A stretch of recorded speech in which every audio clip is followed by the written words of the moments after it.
CSMT Ambernath लोकलची 3 प्रवाशांना धडक। आंदोलनामुळे झालेल्या गर्दीचा फटका, 2 प्रवाशांचा मृत्यू, 3 लोकल प्रवासी जखमी। लोकल ट्रॅकवरून चालत असताना ट्रेनची धडक।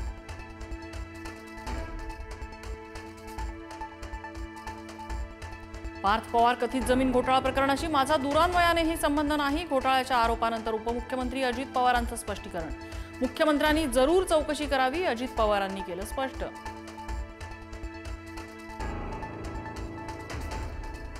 पार्थ पवार राजकारणात नाहीत, त्यांचा विषयच येत नाही। आत्याकडून पार्थ पवार यांची पाठराखण, तर फलटणला क्लीन चिट देणारे मुख्यमंत्री सही न करणाऱ्या तहसीलदारांचं निलंबन कसं करतात, फडणवीसांवर निशाणा। पार्थ पवार यांनी 1800 कोटींची जमीन 300 कोटींना खरेदी केली। उपमुख्यमंत्री अजित पवार आणि पार्थ पवार यांच्यावर अंबादास दानवेंचा मोठा आरोप। पुण्यातल्या कोरेगाव पार्कातली महार वतनची जमीन खरेदी केल्याचा आरोप। पार्थ पवार जमीन व्यवहार प्रकरणी मुख्यमंत्री फडणवीसांकडून चौकशीचे आदेश। अतिरिक्त मुख्य सचिव विकास खरगे यांच्या अध्यक्षतेखाली चौकशी समिती स्थापन, तर तहसीलदार आणि दुय्यम निबंधक अशा दोघा अधिकाऱ्यांचं निलंबन।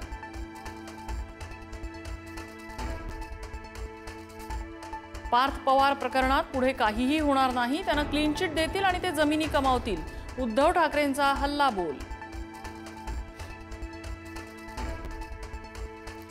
अजित पवारांची उच्च न्यायालय न्यायाधीशांमार्फत चौकशी व्हावी, एकनाथ खडसे यांची मागणी। भोसरी भूखंड प्रकरणात सहभाग नसताना राजीनामा दिला होता, खडसेंनी व्यक्त केली खदखद, तर दादांचा राजीनामा घेण्याची हर्षवर्धन सपकाळांचीही मागणी।